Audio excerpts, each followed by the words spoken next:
creation from water. Allah created every living creature from water. Some of them go on their bellies, some of them on 2 legs, and some on 4. Allah creates whatever He wills. Allah has power over all things. Quran chapter 24 verse 45. And it is He who created human beings from water and then gave them relations by blood and marriage. Your Lord is all powerful. Quran chapter 25 verse 54. When we look at the verses concerned with the creation of human beings and living things, we clearly see evidence of a miracle.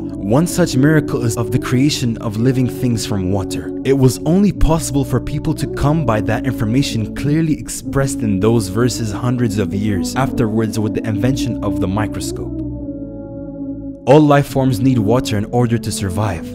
Animals in dry regions therefore have been created with mechanisms to protect their metabolisms from water loss and to ensure maximum benefit from water use. If water loss takes place in the body for any reason, and if that loss is not made good, death will result in a few days. The famous 17th century scientist Jan Baptista van Helmont discovered in the 1640s that water in the soil was the most important element of plant development. Water is the main component of organic matter.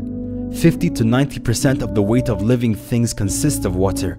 Furthermore, 80% of the cytoplasm, basic cell material, of a standard animal cell is described as water in biology textbooks.